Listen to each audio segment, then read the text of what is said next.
Welcome, Spartans, to Mission Debrief. We're playing every mission in the mainline Halo video games in chronological order, discussing our experiences and throwing you a high and tight fastball of lore along the way. I've been watching a lot of baseball lately. I see. If you'd like to play along and have your thoughts spread on the show, email us at podcastevolved@gmail.com or drop us a tweet at podcastevolved on Twitter. If you like what you hear and want to support the show, visit Evolved on Patreon for everything Evolved has to offer. Visit evolvedhalo.com. This episode, we're debriefing the silent Auditorium mission from Halo Infinite. I'm your host, Colin Perkins, alongside David Arnold. Hello, everybody. And Krista Brown. How about those endless, eh? What are the... What? The... Huh? They just never end. Yeah. It's infinite. Oh? Are they new, right? What are they? We don't know. Oh. They're the Halo fans that endlessly complain about all the games. Yes, they're the most dangerous thing in the Halo universe. They are. At the end, it's just like a mirror. It's like, oh, you were the threat to the universe the whole time. They are a bigger threat than the Flood. That's brilliant. Last mission was House of Reckoning. Escharum set up a number of combat trials that Master Chief had to overcome alongside more chest-beating monologues before he could attempt to save Echo 216. Actually, okay, I did a little research. Echo 216 is the Pelican. It's not the person, so he's trying to save the pilot. So apologies if you've been screaming at your microphone or at your speakers the entire time. Yeah, like Echo the 216 I is think a that's plane. fine because that's what pops up every time he speaks. It says true. Echo 216. So I mean, we're used to like Faux Hammer and Echo 419 and blah blah blah.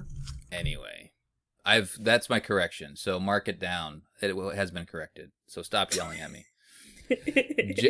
All right. So Jega failed to stop John in a 1v1, which paved the way for an epic showdown between two legendary warriors. Chief bests the banished war chieftain, but shows him respect in his dying breath. Now, in the silent auditorium, the mystery of the ring's destruction is finally revealed.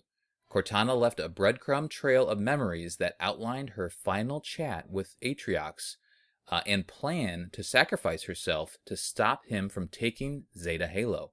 However, Harbinger, the threat that was unearthed in the wake of Cortana's death, still needs to be stopped. Date of the game is May 28th, 2560. Last mission. And we finally got to deal with Harbinger. We dealt with big ol' Escharum. He's dead. Atriox is maybe dead. I guess we'll find out more about this mission. So the Banished are in shambles. And now we have this floaty lady squid person to deal with. And she talks hella smack. She does. But she's not as good as the Didact, though, is she? Like, she's alright. Maybe not, but she's just No, what a courageous effort. It's Right. wasted. Yeah. Yeah, we'll talk She about that talks towards some the hella end. smack, I feel man. like there's some things to discuss there. We do have a cutscene right away. David, do you want to talk about this quick? Yeah, it's a nice and quick one. You're in the back of the Pelican. You're dropping off. It's kind of a rough ride. The pilot is like, "Are you sure you want to do this?" And like, she doesn't say anything. He just kind of opens it, and they just kind of pop out. It's very quick. It's like they're all waiting for us. They're all there. But it's fine. Chief just jumps off. He's ready for his mission. He knows what he's doing. The weapon pops up and kind of says like, this kind of weird floaty Cortana memories. Because they realize, okay, the silent auditorium is actually where she locked down Cortana. So this is where Cortana died. Mm-hmm. So there's kind of like a level of significance here on top of the end of the game and fighting the last boss. You're like, okay, this is where Cortana died. This is where John's been trying to get to and understand the whole time, the whole game. So it's kind of cool. It sets up a little bit of the stakes, but it's just a quick intro. You're dropped off and straight away you're in the mission.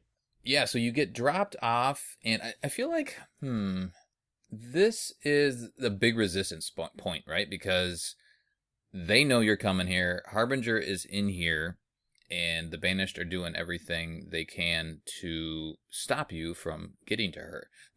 Remember we talked about it a little while ago, and we probably covered this, but just as a refresher, like the Banished goals align with the Harbingers in the fact that the Banished want the ring to be repaired, and the Harbinger wants the ring to be so they want the ring to be repaired in order to just have a complete ring and be able to use it. But the Harbinger wants the ring to be repaired so that she can resurrect the Endless. So that's why the Banished essentially, Escherum's dead. They may or may not know that, but they're still fighting and trying to stop Chief because they still want the ring to be repaired, right? I mean, the Harbinger only wants a specific part of the ring to be repaired, which is the silent auditorium, so that she can open the Endless or whatever the fuck she's doing. Right.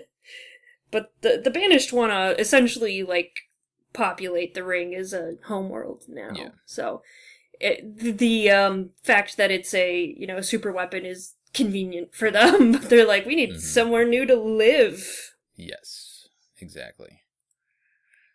This is one of the, I don't know, the sloggiest parts of the mission here. This entry spot. I like it. I like where you kind of dropped off on the side and you have to feel like you're kind of sneaking up.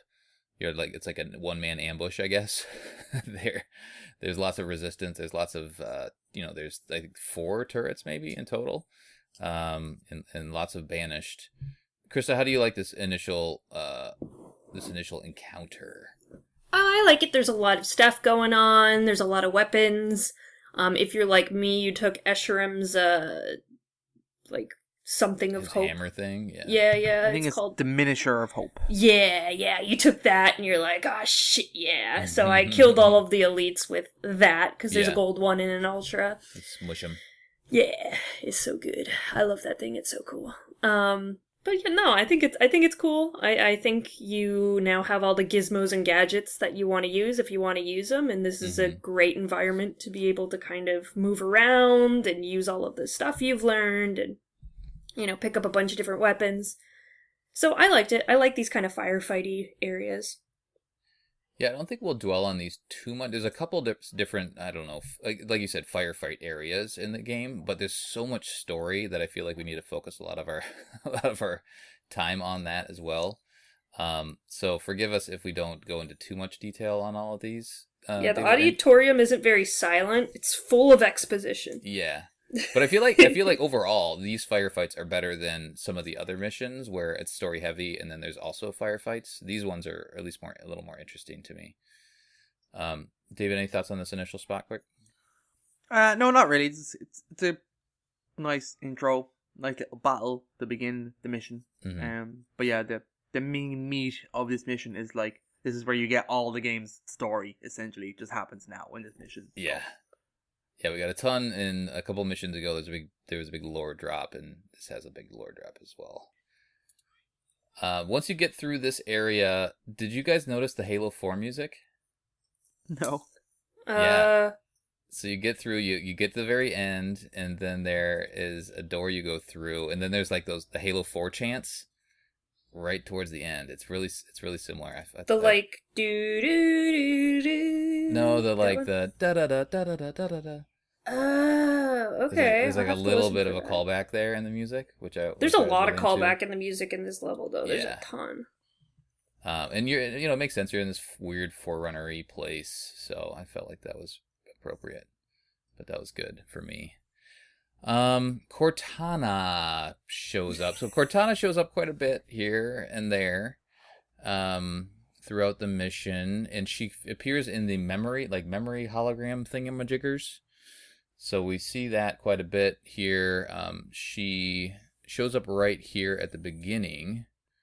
And what does she say here? Let me find it. There's not much time, too many variables. I need a... Wait, is that the one? Oh, that's right away, early on. Sorry. Hold on. We'll keep going here. Oh, this is the one. I have seen your future, and I have learned there will be no more sadness, no more anger, no more envy. So that is from the Cortana letters. In Halo... know what that thing is. That's from like a Bungie website thing. It's also she says it in Halo 3 during the Cortana mission when she's like green and she looks crazy. Okay. Gotcha. So a couple different callbacks there. Yeah, there's a lot of Flood callbacks, which is interesting. Yes, there are quite a bit. And then you eventually get into this hallway where she's facing you. You do have a power seed moment that you need to go through, so do that. And then you have a moment where you're walking down this hallway. She's facing you, and it's like she's talking to you, but then she's actually talking to Atriox, which is a fun one. I thought that was a cool moment because you do feel like, oh crap, she's directly addressing me, but she's actually thinking. This is after Chief has already been defeated, and she knows she's already been locked down, is my understanding, by Weapon. She's like in this space. She's in the Silent Auditorium. So our AI that we have now, Weapon, has locked her down. She's just stuck there, and she's expecting Chief or expecting somebody, but Atriox shows up. David, do you want to take us through just this quick little conversation here? Yeah, it's awesome. This is kind of the callback then to what Cortana said to Atriox before, in terms of, do you understand your consequences, all that kind of stuff. And she's obviously stunned because she's like, oh, John will beat you. And he's like, he didn't when I beat him and crushed his skull. And that's a little later on. That's a little bit later on, is it? Yeah. Okay. So this initial one is just, I've been waiting for you to show up. Oh, yes. And so that's where she thought it was John. She turns and it's Atriox, yeah. And he's just like, I'm here. I don't really remember what he says here. Yeah, I guess I'll take it through quick. So she says, I've been waiting for you to show up. She says, what's the plan? Take me back to the Infinity for deletion? Halsey's going to love that. And so that's when she's like looking at you in the hallway. And then Atriox is there. It says the UNSC is gone. And she's surprised that it's Atriox. And then he says, it's time to discuss the terms of your surrender. Dun, dun, dun. And then we hear whispers. There's lots of whispers. Like, there's so much stuff in this mission. They just really dump a ton of story on you here. And decent combat, too. So, again, we'll try to cover it all as much as possible. But it's a lot to cover and follow through. Let's see here. So we keep going, and then we have our hunter fight. Yeah, I think right before this, you actually looked down into a room, and you saw the hunters tromping around, and now we have the hunter fight. Krista, how did this hunter fight go for you? Oh, fantastic, because I still had Diminisher of Hope. Oh, yes, that helps quite a bit. So I went right up to them. It wasn't full. I had used it a couple times on the elites. It was maybe half, so I was able to wound one hunter and kill the other. Mm-hmm. And then in the front of the room, there are some skewers, so I skewered the other one. It was great. I didn't find those skewers until the very end as I was zooming around. I was like, oh, this would have been handy to know. They are so helpful against the hunters. I didn't think they would be when I first picked one up against one when I started the game, but nah, they fucking kill them. Mm-hmm. David, do you have any better luck with these hunters? I mean, when you kill the first one, the second one gets pissed. Oh yeah, he follows you around. Like he's the worst hunter. He gets ragey. Yeah, very raged. Yeah. No, this is great. It's the same kind of scenario we fought them before. There was a previous mission where two hunters were in a room and you just fought them around the pillars and stuff like that. It's great. It's fine. So we do get a little soft moment here where after this, Weapon asks Chief if he's okay, and he says no. Yeah, that was cool. That's just in gameplay. She's like, not okay really being here, and he's like, not really. I was like, oh shit. Yeah, he like admits John's that getting the field. Things aren't going well. So I mean, he knows this is her final resting place. I guess. I mean, he doesn't. Does he expect to find her here? Probably not. I think so. You think so? I don't know if he really believes that she's dead. I don't know. Yeah, that's a tough one to, I guess, really know, because he doesn't say much, turns out. Did you guys find the weapon cache? The armory? Yeah. So you're kind of wandering around. And then the weapon chimes in and goes, "Oh, do you need a weapon?" Yeah. That's good. That's very good. Okay, so now and there's more whispers and stuff like that. Ugh, it's hard to cover it all. She does whisper at some point, "This place will become your home. This place will become your tomb," which is a callback to what Halo 3 and Gravemind stuff. So lots of good callbacks. I mean, lots of I guess I'll ask Krista, did all of this stuff hit for you as you were playing this mission? All the little whispers and the callbacks and the holograms. Yeah, I was I'm super emotional during this entire mission. It's I can't. I think it definitely. I like how they tied in her quotes from the times that she was with Gravemind, because I think it's important, because that was a catalyst for a lot of the stuff that happened. There were two major catalysts with Cortana. One was in Halo Combat Evolved when he put her directly into the ring. Mm-hmm. And then, of course, at the end of Halo 2 when she's captured, and then at the beginning of Halo 3. So those were the two big catalysts to what she is doing now, why her rampancy was so bad, blah, blah, blah, blah, blah. So, I like how they're incorporating that, and, she talks about, I think I'm going crazy, blah, blah, blah. It's a little later in the mission, but, no, I think it all makes sense, Mm-hmm. None of this is out of the blue, none of this is out of character for her.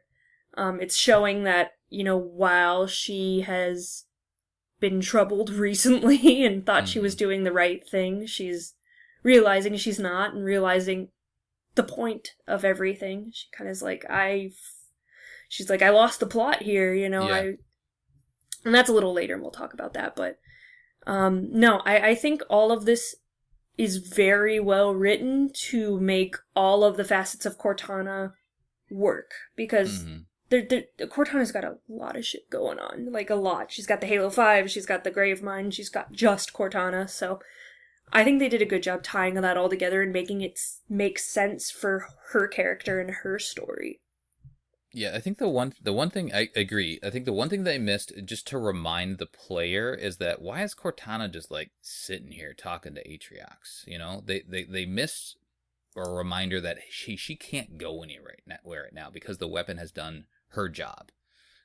There's a cut scene there that's missing, I think, or something of seeing the weapon being deployed and actually capturing her. Mm-hmm. I think that's what they were alluding to when she was talking to Master Chief and turned around and realized it was Atriox. I think it could have been elaborated a little bit more. Yep. They could have hit the nail on the head just slightly more, but that's kind of what that is. She's like, "Oh, you got me, UNSC, where are you going to take me now?" Mm-hmm. And essentially the weapon just set her up for Atriox at that point. Yep, exactly. So, David, this now is the conversation. This next conversation that we see is the one that you were talking about. Do you want to talk through that quick? Yeah, this is really cool. This shows Atriox's plan, his revenge for her destroying Dosak when he didn't join her or didn't submit. So I love that he just replays the conversation to her of you asked me did I understand the consequences, and I asked you the same question, and you said you did. These are your consequences. John is dead, whatever. UNSC is gone. I have the ring. But he's still asking her to surrender the ring to him. Mm-hmm. So she obviously, even in her locked down state, it's clear that Atriox and the Banished are still not able to interface with the systems. They don't actually have control. They just have a dominating presence. Mm-hmm. Which is kind of interesting. So he still needs Cortana to do something, obviously, to unlock. And then I'm not sure if it's here or it's a little bit later, but there's another follow-up where he talks about the ring. I think it's a little bit later. Yeah, that might be a little later. Yeah, I'll leave that for now. Do you think Atriox knew that the UNSC was going to confront Cortana? Was he coming to the ring because he knew the timing is now to do this, or did he just get lucky? Yeah. No, I got the impression he came for the weapon. Specifically, he wanted to attack Cortana. I don't know where I got that from. It's either from something in the game or something, but I got the impression he knew what he was doing. He came for the UNSC as well. Okay. And he obviously needed a weapon against Cortana. So it wasn't just a happy coincidence. No, I don't think perhaps? I think that might be why the attack on the Infinity was timed like it was. Like, right when the weapon was deployed, he attacks the Infinity, keeps them from, going down to Cortana, and then he does it himself. Yeah. I'm pretty sure the attack happens, and then it's in the dialogue where they're like, oh crap, deploy her now. Yeah, they do say that, yeah. Yeah. So maybe that he knew that was going to happen. I don't know. It's not super clear. No. Perhaps. I mean, we know Atrax is smart, and he's got a lot going for him, and he's built this giant army. But we don't exactly know how smart he is. We've never, seen him infiltrate the UNSC intelligence, right? They've never shown us that. But he also is in a lot of places. He knows a lot of stuff. So perhaps that was the case. All right, we continue on. We have another encounter here. This next encounter I liken to a kind of a pool, because it's like a little bowl, and then you gotta clear it out, and then you end up on the other side. So again, these encounters are fun, and they do switch it up from the story. But again, I think we're going to focus mostly on the story for today's episode. We do hear another whisper. She says, I tried to stay hidden, but there was no escape. He cornered me, wrapped me tight, and brought me close. You guys know what that's from? No. That's a little bit of a random one. That's from Human Weakness, isn't it? I don't know if it's in there, but according to Halopedia, it was in the Cortana mission from Halo 3, but it's Cortana over a loudspeaker in a pelican that you find, or in the crashed pelican. I think it's early on in the game. Okay. The pelican you escape on? I think it's either that one, or let's see, do you crash in on a pelican? You crash in on a Banshee. Not on that. It might be the one that you escape on, yeah. It might be played on that one. Because I do remember that one playing one. So, anyway. Lots of goodies. Okay, let's see here. We'll keep going. Then we do activate a light bridge. And we do get another Atriox in Cortana chat here. I think this is the one that you're talking about, David. These holograms are so cool, by the way. Mm-hmm. I love them. I like how awesome. Huge they are. And this is pretty much where, the reveal here is that Atriox discovers that once again, everybody, if you didn't know, this ring is different. Just because they haven't told you 5 million times in this game.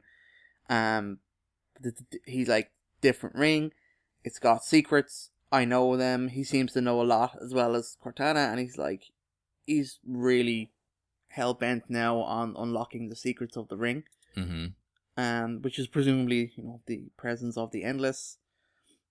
And he must see a use for them, I guess. It seems to be like it's not like the Harbinger gave him this idea. It was obviously something he had already when he woke her. Which is interesting. So yeah, he's pretty much surrender it to me now. That's what he wants. Yeah, I like how the light bridge goes through their conversation too, so you can kind of go back and forth, and it's super neat. He has the quote here, I have no need for a failed god. Oh yeah, that's cool. So, and then shortly after this, the weapon has a realization, is these memories seem like they're a little more deliberate. So Cortana, in her final moments, had to make the assumption that we were going to come for her, and left all of these things for us to uncover. So we're learning these things on purpose, and these are new things. Previously, a lot of the things that we were learning were for the weapon's benefit. Chief already knew it. But now this is all new information for both the player and Chief. Yeah. Give me that story. He does have a cool line where he says, your empire is broken. So I wonder if that a throwaway line of, the created are gone or whatever. Because that's still not answered by the end of this game, which is kind of annoying. No, there's no answer on what happened to the Guardians or what's going on. There's a lot of Cortana here alone. All that kind of stuff. There's a lot of questions left unanswered, which I think we'll cover at the end of this or during the next episode. All right, then we proceed into a big, long combat room. It's got lots of stuff in it. I don't think we'll spend much time on it, but it's a good, it's a good fight. It switches it up, like we said, between all of the the story missions. So have some fun there, and then you get through that, and then we get our light bulb buddy shows up again. Yes! And you're like, what the fuck? I killed you twice already. Nah, he's our buddy. You're back? I like that he turns around, but I thought there would be more to it. The fact that he's just in this room, has a couple of lines, and goes away again.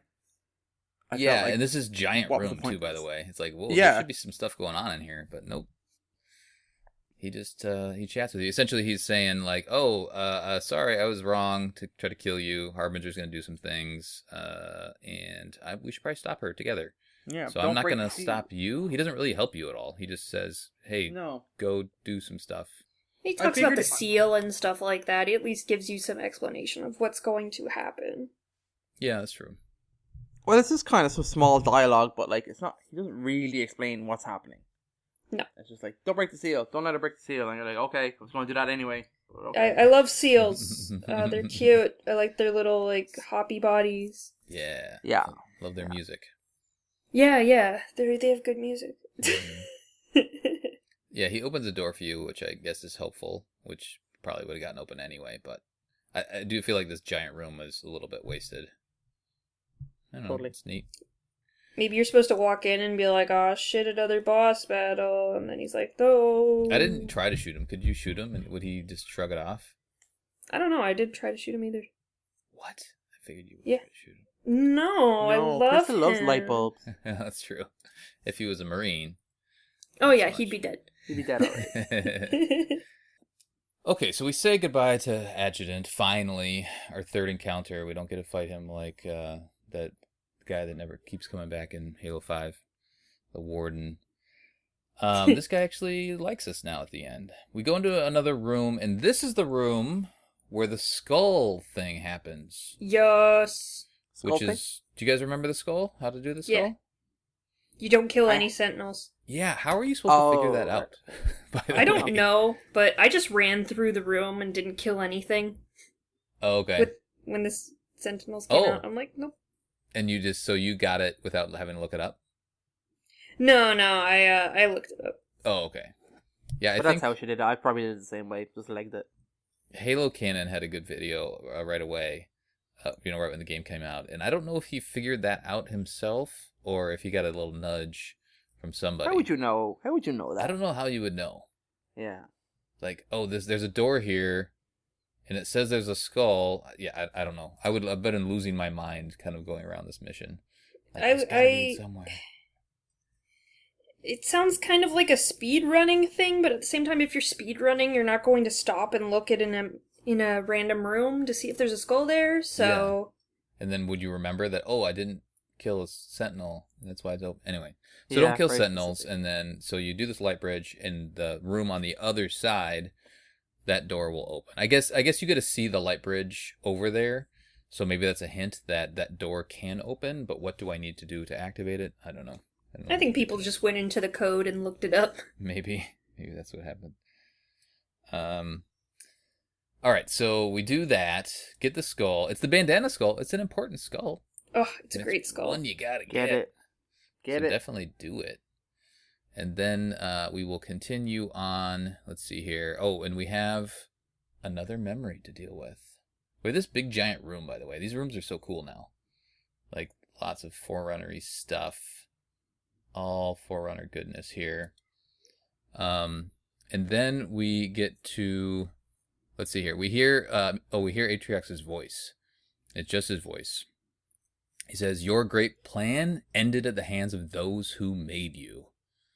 And then he says again, "Reflect on your choices, Cortana. Understand the consequences." I love how she taunts him and then he just taunts her right back.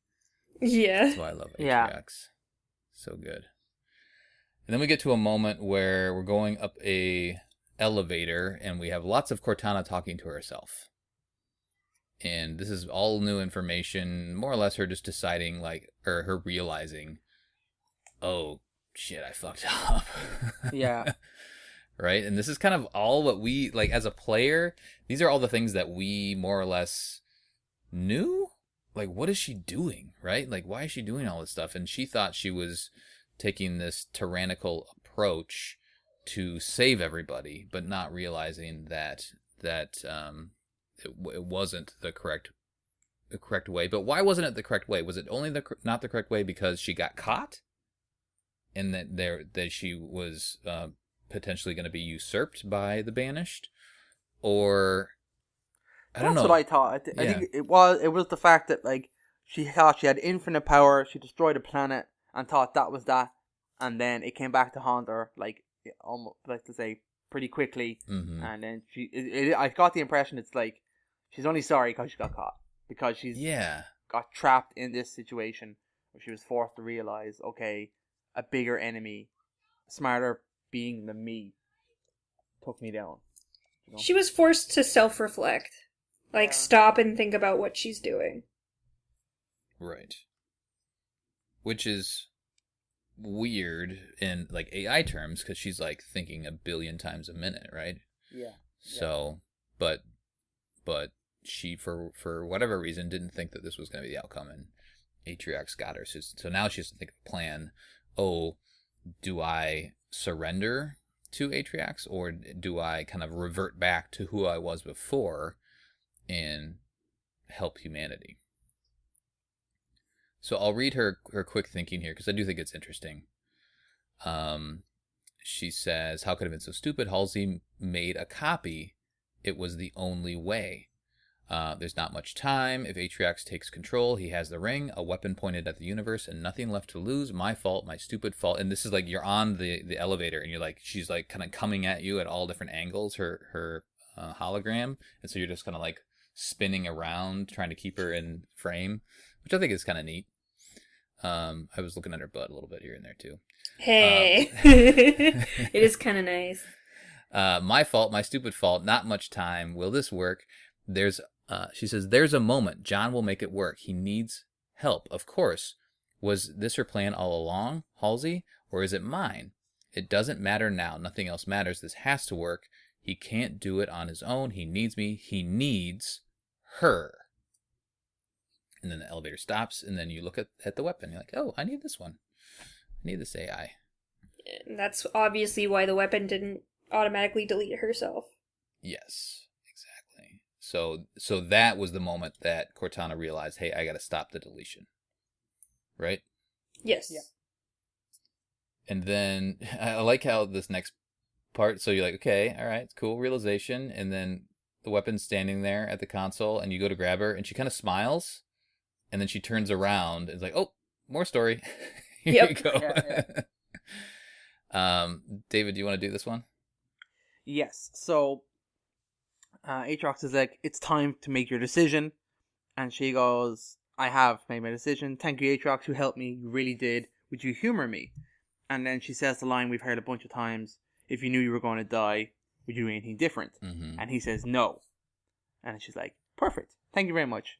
And then he starts freaking out, going, what are you doing?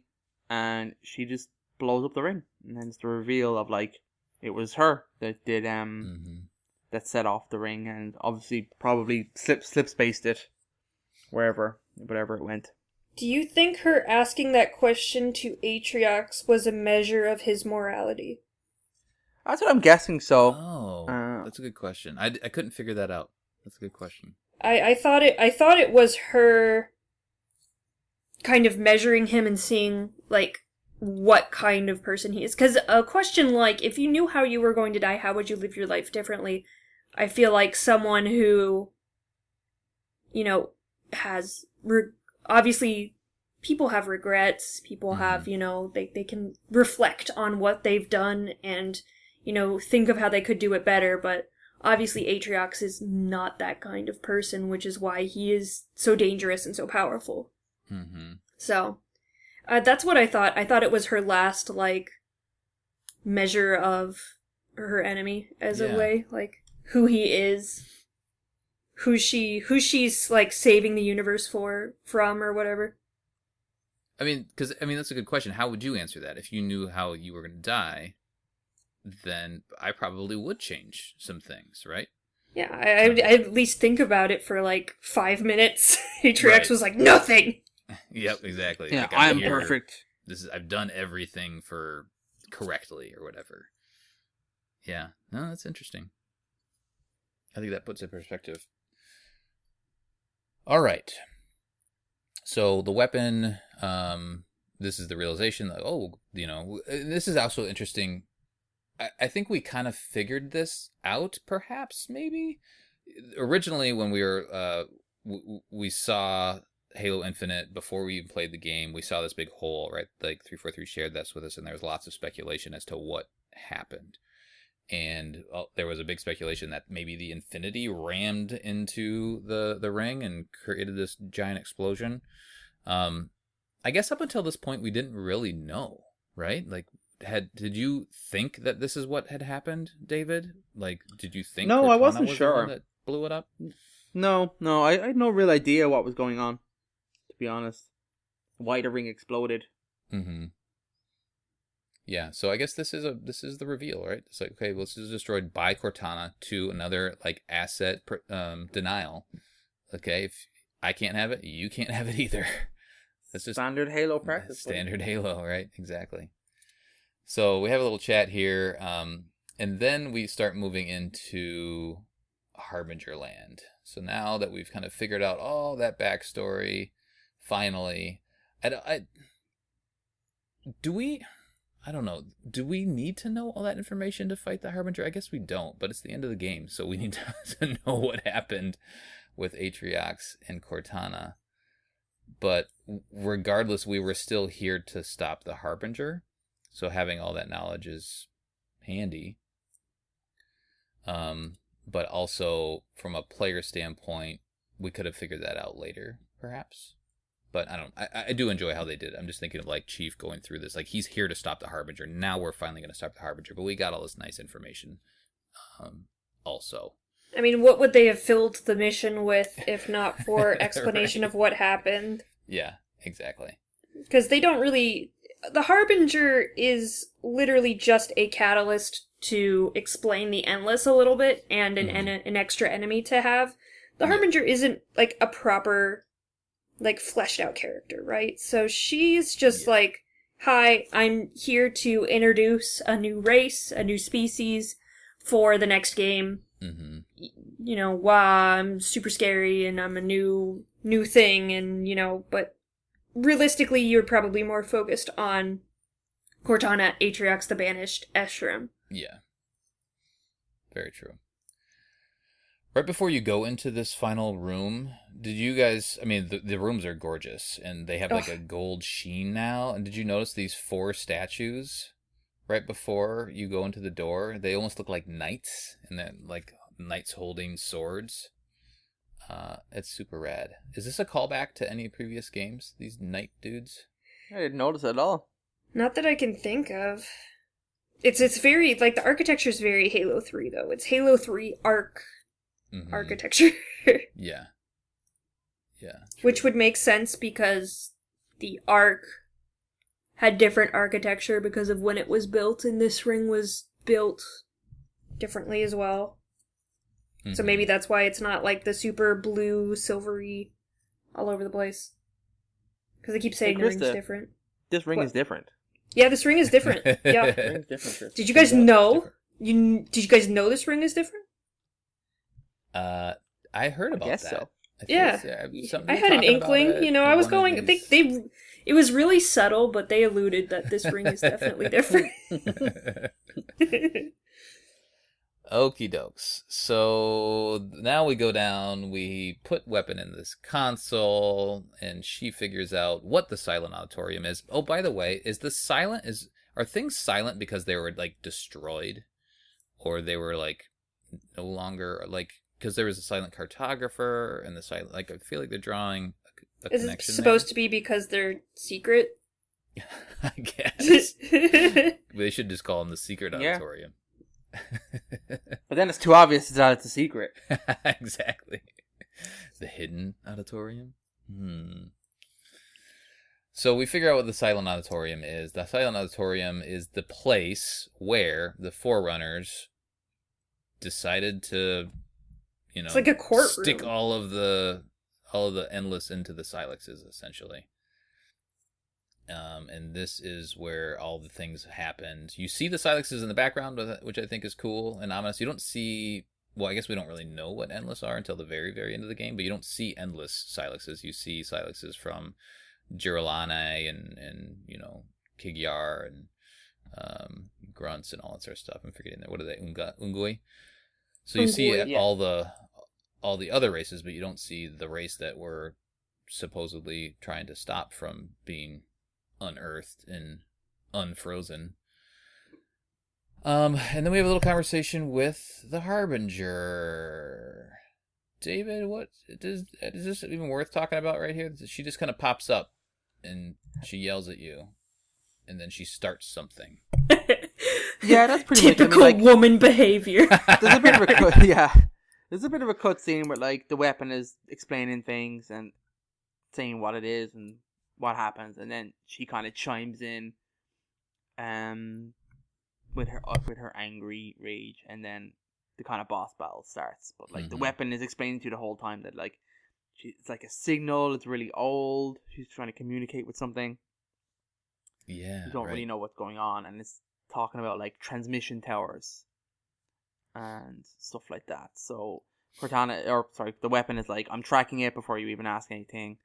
And that's kind of it. Then you kind of just fight her in different phases. Yeah, this last, I like this. I don't know. I guess I should save this, but I'll mention it here. I like this boss battle better than the Halo 5 ending boss battle stuff. But also, like, there's just a lot going on. Like, this whole mission, they just shove a ton of story at you, and it's hard to absorb. Even replaying it and reading it and all that stuff, it's like, what is happening? There's a lot going on here. And I feel like it's almost a little bit too much. If you're playing this mission just to shoot stuff and win the battle, it's enjoyable enough. But as a Halo, like a lore person, there's a lot here, and it's hard to make sense of it all. So the Harbinger says, she's all pissed off, and she says, to cover their sins, we stood silent, unable to speak as they passed judgment. We could not defend ourselves. We could not reason with them. And then that's when Weapon says, there's something sending a signal. Before you ask, I'm already tracking it. So she just drops that little nugget over there. Like, oh, okay. And then she says, hear this, Forerunners. Your auditorium has fallen. The Endless found your sins undone. Today we return. And then she starts the boss battle. She does something, and then you have to start fighting her. And the boss battle is her popping up, her like being protected in this, I don't know, golden information shield, maybe. I think it's her breaking the seal. Yes, she's breaking the seal. And then you fight a bunch of waves, and then the seal drops, and then you go shoot her in the face a little bit, and then she goes back in the middle, and then you fight some more waves of stuff. Rinse and repeat. Yep.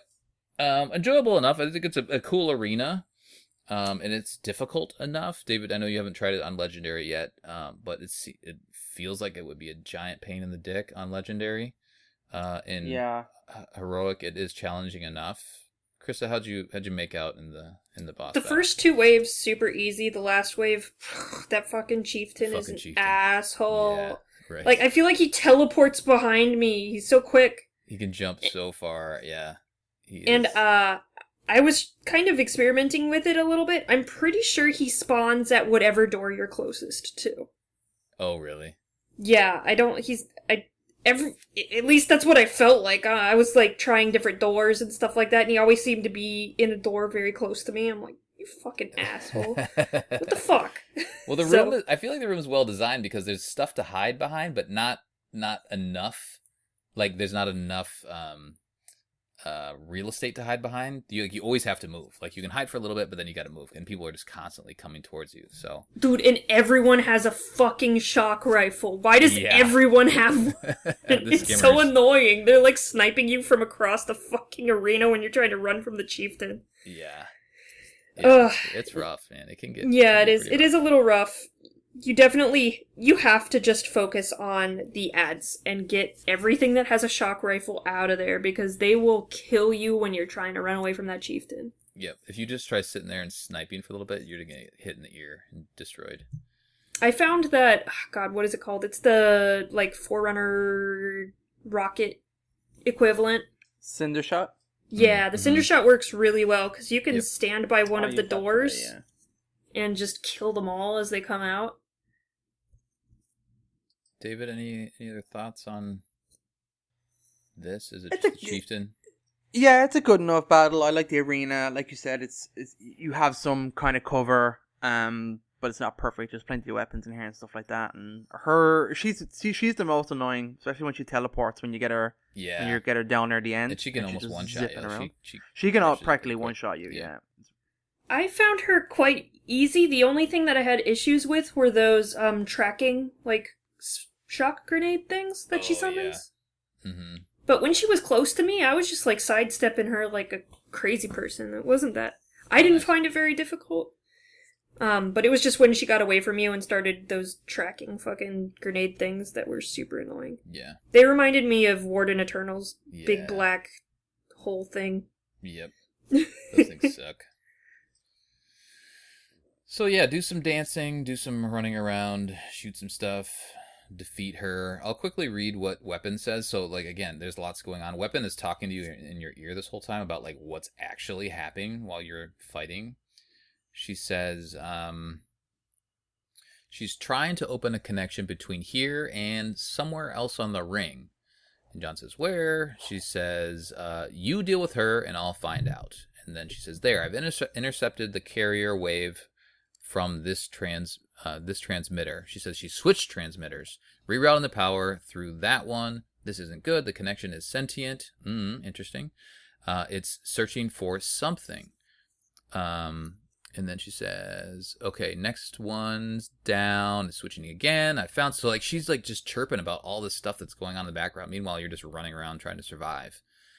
It seems to me like every single time, you know, you defeat the Harbinger and she starts again, it's an entirely new, like, encrypted whatever that she's going out, and then the weapon has to completely stop what she's doing on the previous one and work on the new one. Yeah, so it's almost like the Harbinger and the weapon are kind of like cyberspace battling while you're battling in real life. Yeah. So, and we got a little sense of that earlier from the, was it the Signal mission when we were going down to the 4 beacons, and there was some kind of cyberspace fights happening in there too, so. And Chief tried to off the weapon. Yeah, that's right. Super casually, like, oh, okay, bye. Yeah. She just said something really interesting in the middle of it that, like, something else is here helping me. Right. I'm like, ooh, what's this? Right. And it's medicant bias. It's just mentioned. No. I think it might be offensive bias. Spoilers. Or, yeah, I don't know what's going on. Like, was it Cortana? It's a bias. We'll talk about that we want to get a bias in here. Come on, guys. Okay, so let's do the final cutscene here. Well, I guess this is a big juicy one, but what happens when you defeat her, David? What happens? So she falls down, and she's kind of like she falls down. I get the down. impression she's like. I get the impression she's leaving a recording. She's not actually talking to John. So she says, "You have what you need. Tell them I am sorry it took so long." Yeah. So like. She's maybe to where that signal's going. Yeah, wherever she's doing, she's communicating. Because John is like, who's she talking to? Weapon's like, I don't know. The signal's old, like really old. She's like, my time has ended. Yours too. They will make sure. And then she just dies for no reason. And she expires. I mean, you kind of clobbered her, so I mean. Yeah. Yeah. And then she just says, the Endless will return. Not in this game. The Endless will return in Halo Infinite 2! That's it. And the weapon says, I couldn't decrypt it in time. She says, okay, you'll figure something out. Then he calls for an evac. And then Cortana shows up. Mm-hmm. Which is pretty crazy. I was like, oh my god. So you get like a memory part where she's like, you know, they'll pair you with another AI. Maybe even a Cortana model if Halsey lets them. Which is obviously a famous line from Halo 4. She's talking about being replaced. And she says, it won't be me, but you'll know that, right? And then you turn around and Cortana's there. And she says, like, she's still talking, it doesn't matter. And then the weapon goes, it's just another echo. And she goes, she's right, it's just another echo, John. And then I was like, oh shit! But then, like, she immediately, like, dismisses it of, like, oh, I just thought, that's something she would say. Yeah. Sorry, I'm messing with you. That's good. So it is just a memory recording, more or less, of Cortana, and it's pretty. These are feels. You know what I mean? These are some real feels going on right now. It's like, damn it, Halo 4 all over again. Come on, guys. Yeah. And she's like normal looking Cortana, not like Halo 5 Cortana. And she pretty much just explains, you know, I only had a few milliseconds to make this plan. I hope it works. Obviously, she kind of explains, I tried to do this by myself. I was so wrong. I realized the whole point of it was that we were supposed to be a team. Mm-hmm. And I tried to do this by myself. And I made a mess of it, essentially. It's kind of like, okay. Perfect. Yeah. It's nice. It's nice to have her acknowledge this. Because, like, she had to go. The stuff she had done is, like, irredeemable. She couldn't just become good. So I guess she kind of explains. That's kind of says. It just admits her faults and looking for her to make amends. She blows up the ring, essentially, and sets you up. But it's cool. Yeah, I mean, I don't know if this is the conversation for the recap or not, but it's top of mind. So Cortana was going to die at Halo 4, but she chose not to, more or less, right? But then she saved herself and then became this, you know, empress. Well, she got lucky. She fell into the domain and was able to hack her way in. Right. But then she made the decision to take on the mantle of responsibility, thinking that that's what she should have done. Could she have made the alternate decision, whereas like, oh, I'm just going to go back to being your partner AI after I've saved myself? Like, was that even an option for her? You know what I mean? I don't see why not. You know, once you access the domain, I mean, she basically has knowledge of everything that's basically ever happened. So and she can live forever. She knows she can live forever now. Yeah. So I don't know. I mean, it's kind of like absolute power corrupts absolutely. Like an AI is not supposed to have access to the domain, and that was kind of talked about in Halo 5 or in that that comic that explains how she got into the domain. Oh yeah, Human Weakness, is that? Yeah, no, it's another one. It's in Slipspace, like Tales from Slipspace. Yeah, it's one of the last ones. Yep, I know what you're talking about. But, you know, they talk about how AIs aren't supposed to get in, especially sentient AIs are not supposed to have access to the domain for a reason. Because it's too much. I mean, you can easily get very power hungry off of that, so... So maybe when she talks about her mistakes and realizing that she screwed up, is like she still could have been in the domain and lived forever, but she didn't have to take her position as Empress of the Galaxy. She could have just been hanging out, I guess. Like, I don't know, like when you get that kind of information and power, like what do you do? Right. Yeah, I don't know how they would have what other decision she would have made. She probably could have made a different decision, but it also makes sense. Like, oh, I'm just gonna oversee everything. Like I have infinite power. I live forever. I'm just gonna make sure everybody survives. But you have to listen to me. Yeah. I don't know. It's a tough one. But at the end of the day, she was defeated. She's no longer, and she's essentially passed the mantle of being Chief's partner off onto her copy now.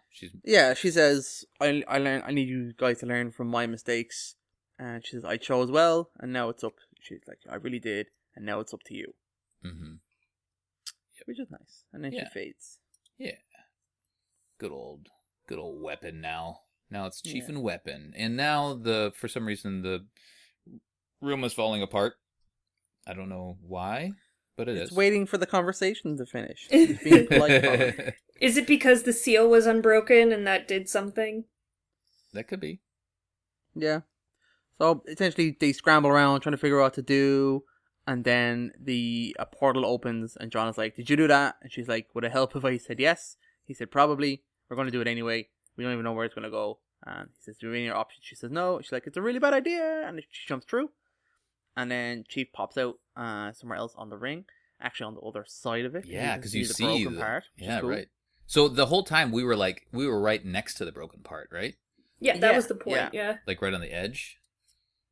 We were see where we were on, like, the islands were, like, broken. I mean, you were on just a broken part of the ring. Yeah, that's true. Which is pretty cool. Then, like, Echo 216 pops up. Go, oh my god, your beacon popped up. I'm on the way. And where did you go? And then the weapon chimes in. Actually, it's more like, when are we? Because we lost 3 days. What the hell? Which, they made it sound like it was significant, but nothing really comes of it. I feel like we're going to find out more about that. Yeah, I don't know why there's a time gap. So yeah, maybe there's something else going on. But We also got to remember that slip space is kind of bending time and reality as well. So it was obviously a slip space portal of some kind that they went through. Yeah. So and we know a little bit about, like, time and stuff like that from the Halo, what is it, First Strike?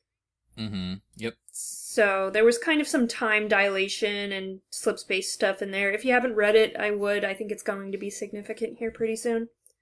Yep. So, yeah, we kind of know that there's, like, some weird time shit going on, so... There's those crystals, or Forerunner crystals that's involved. The slip space crystals. Yeah. And then that's how Atriox got back, right? Wasn't there a slip space crystal? And yes, yeah, that was the whole thing with Reach. And... Yep. Yeah. Shadows of Reach, where he came back in. Mm-hmm. And how we got back from the Ark so fast. Yep. Because it's so far away. Right. Yeah, so, like, there's a small bits of dialogue where they're, like, kind of summing up the story, like, both, you know, the Banished and the Harbinger were looking for something that was never found. Why would the Forerunners bury something and throw away the key? Does it make you scared? He says, no, do you? And she's like, no. Then, like, the pilot chimes in, does anyone ask me what I think? And nobody says anything, and he goes, I guess not. And then, which is kind of weird dialogue, and then he kind of just spins the plane around, and Chief jumps on. And then... Real quick, they do show, because we've had these stone rings on the Halo the whole time, and apparently they weren't put there by the Forerunners. So I feel like there's something is going to come of these rings. And how many rings were there in this cutscene? Oh, there were 7. I can count 7, so I have it paused right here. Yeah. 1, and 2, then the last 3. one, is broken. Well, the 4th one of them has is, a hole in it, like this one, like Zeta. So 1, 2, 3, 4, 5, 6, and then the last one, the last one is busted. So yeah, 4, it would make sense for 4 and 7 to be busted, because 4 was destroyed. Oh. But why would the stone rings replicate that? Which is interesting. Who knows? Right. Yeah. Maybe it's just symbolism or something like that, but it is interesting that it lines up, because technically 4 is gone, right? 4 is gone forever. Now there's Installation 8 that replaced 4. Mm-hmm. Yeah. Yeah, and Alpha. So wait a minute. Alpha is the first firing, right? Yeah, it's Installation 4, and that's the one that's busted. I don't know. Somebody probably has figured out what this image means, but there are 7. So there's got to be a tie-in to come. But yeah, the pilot was just circling around the ring, apparently, waiting for you to pop up for 3 days, and then he just happened to be nearby. Yeah, he gets there pretty quick. Right. And then you jump on, then we have probably a contentious conversation that happens where you get the pilot's name reveal. Mm-hmm. I don't know why it's here, and not way sooner in the game, but it's here. And then he flips it, so he's Fernando Esparza, which is like a nice moment. Yeah, we figured out our name, we're friends now. And then he flips the question on, what do I call you? And she's like, what do you mean? It's like, you get to pick your name. So John says, and then she says, I think I have one. Do you think it'd be okay? And he says, yeah, you can pick your own name. And then it kind of just ends that kind of way. They're all smiling and happy, and then they fly off. I do like how Esparza is like, once Chief gets on the Pelican, he's like, yeah, I'm part of the crew now, here's a weapon, what are we doing next? Like, he's completely flipped, and now he's like, hey, let's go. I'm ready to do crazy shit with blow Chief. Some shit up. Right. All about it. So, he gives him a hug. It's good. Yeah, they oh my mention gosh, the fact I that love the Banished that. I still has love the control of hug. the ring. Like, Chief almost, like, hugs him back, but doesn't. Oh my god, I love it. I don't know. I'm not happy about the name. About his name? Her? No, about if the weapon has... Well, she doesn't officially take it. Which is weird that they leave it open like that. I don't know if 343 are kind of sending out feelers to see what people think. Because obviously the assumption is that she takes the name Cortana, which I don't think she should. No. I like that she's like her own person in this. Like she's different. She's not Cortana. She's a slightly off, little wacky, quirky person. So I wish she had her own name. Wasn't the name Cortana derivative of another name? Yeah. It's from Cortana. That poem with Roland and all that sort of stuff. Isn't it not Cortana? It's like something close to Cortana. Let me look it up. Yeah, and so then the thought is, the speculation was that her name was going to be Joy, because there was another character, Roland and Cortana, and Joy was another of the characters. Or like Joyous, I think was what the name was. So, we'll see what they do. It's TBD. Likely she'll just be Cortana. But yeah. I was kind of hoping, like, I don't know. If it takes a variation on the name, maybe. I think having the actual name is going to get confusing. Especially when, like, if they take her out into the wider world, and people are looking for Cortana, that's obviously going to be a problem. I mean, they have Didact and Didact and, what's the other one? Isodidact. So they've already done this before. I know, but then, shit. Yeah, and that's crazy confusing. And that's, like, an offshoot character, not like one of the main characters, but I don't know. And then the game continues. You can just play on. Yep. Then you can just play on. That's right. And then, but we do have the legendary ending before. Oh yes. Which I actually haven't seen yet. Oh, is now the time? I might have to, because I haven't played it. Have you guys both seen it? Yes. Yeah. Oh, okay. Now we're gonna do the reveal on air. Oh my gosh, we should listen to it, David. I'll pull it up on mine as well. It's great. Let me sit up. Oh shit.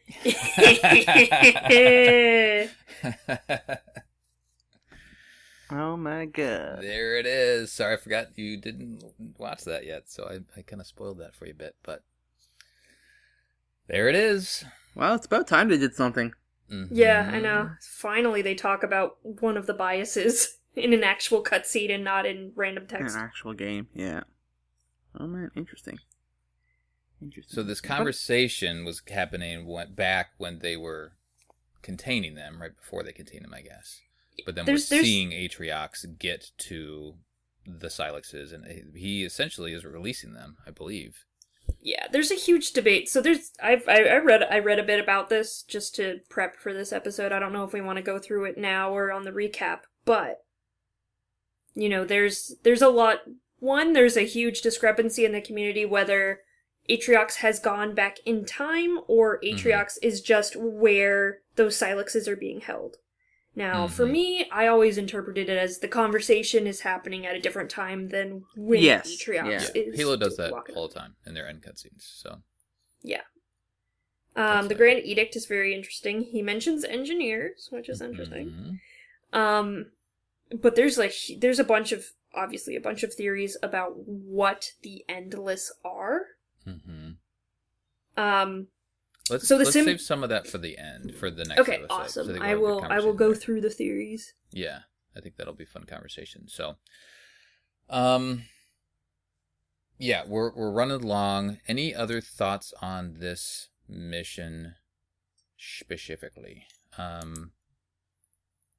Harbinger. So we learned what happened with Cortana. Cortana passed the baton. We defeated Harbinger, kind of. The end is Atriox is still alive. That's also a reveal. I never thought he was dead the whole time anyway. Nobody. I don't think anyone did. I mean, they couldn't have just brought him in and then killed him off screen. Like, come on. No. He's so freaking cool, and he's going to be such a good rival to Master Chief. Yeah. And he'll be less of the... he'll be concerned about Chief, but less focused on him, I think. Like, Escharum was just focused on Chief. He's like, all right, this is my guy. Yeah, well, Escharum saw his end, saw his way out. Yeah. So. Well, and Atriox is more cool and calculated, while Escharum was more battle-hardened and ready to go and fight. Yeah. Atriox has already beaten Chief before, so he's probably not overly intimidated by him. Yeah, which is obviously what's going to be super cool when they face off again. Clash, the rematch. Yeah. Lots of good stuff to come. Okay, well, why don't we end it there? Give me a rating, Krista. 10. Yeah? I love this mission. Dang, right up there with the best of the best, huh? Yeah, maybe not, but it's probably more of a 9, but oh my gosh, I love this mission so much. It's definitely the best mission within this game. You think so? Yeah. You don't? Story-wise. No, well, like, the story-wise is really high, but like gameplay is really simple. Yeah, I don't know. The boss fight's good. I mean, pretty good at the end. I'm alright with that. I mean, I feel like the encounters in between the story are better than they've been. I don't know. Give me a number, David. Come on. 8. 8. Story is really good. Gameplay. Yeah, I'll go up there with you. I'll go you at 9, Krista. Hell yeah. Oh my god. We're up there. Alright, we talked about the skull. There are no audio logs. Let's do some community. We'll close her out and we'll have a fun conversation for the recap. Krista, do you have anything up by any chance?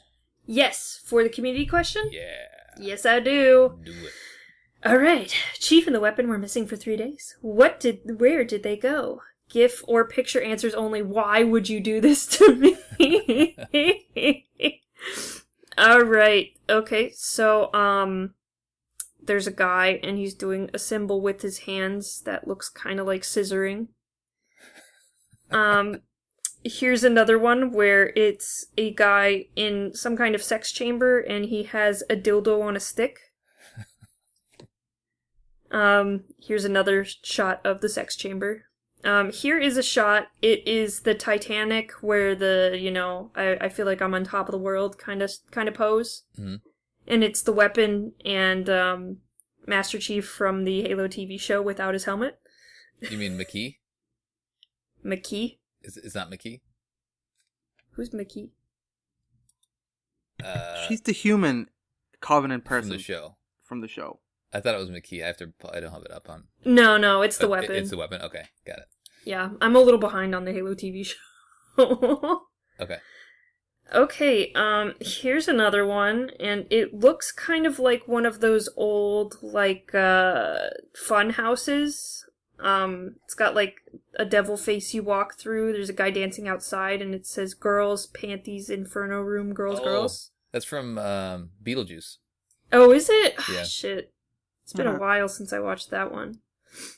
Okay, here's another one. It's the scene from the Halo TV show where Chief is naked and he's showing off his fucking cheeked up ass. His big buns, and Cortana's taking, not Cortana, the weapon is taking a picture of it. Alright, now we have some text. Mr. Chicken says, I'll be lame with a serious answer. They're likely in stasis to protect them from the emergence of the Endless. And a picture. Invalid. Not a picture. Oh, okay. We're only doing pictures? Yep. Alright, so Jedi Spartan says, since it's in the Discord, this about sums it up, and it's Chief saying, you don't want to know. Mm-hmm. The pesky perv says, oh god, it's a fucking huge GIF where a guy walks into a porta potty and there's a meeting going on, and okay. Yeah, and that's about it. Okay, thank you for making me explain GIFs.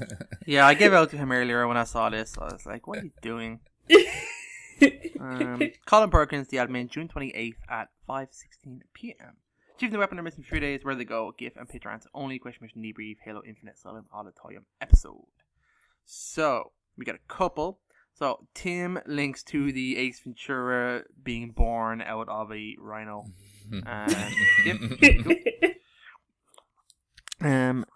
Luke has something that looks familiar, but I don't recognize it. What is this? Let me click on it over and over. That's a penis. No, it's Facebook. Oh, it's a disco. It's a disco from Halo Reach. Oh, okay, yeah.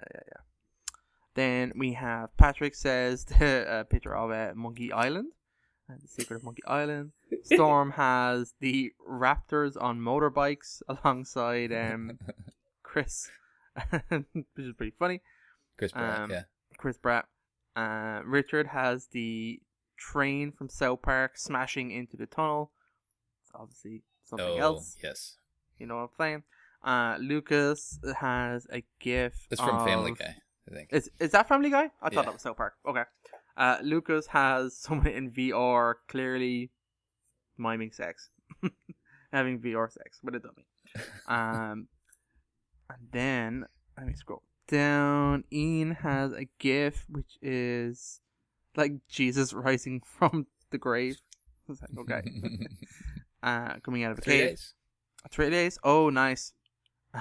Chris gives us Tez Mosby, just like looking really bored at a strip joint from How I Met Your Mother. Justin then has Vegas Baby from The Hangover, which is pretty cool. Thank you guys. Thank you all. This is... Oh, wait, I haven't said it yet. This is the penultimate episode. Oh my god. Gotta say penultimate when you can. Penultimate. Good word. Yep.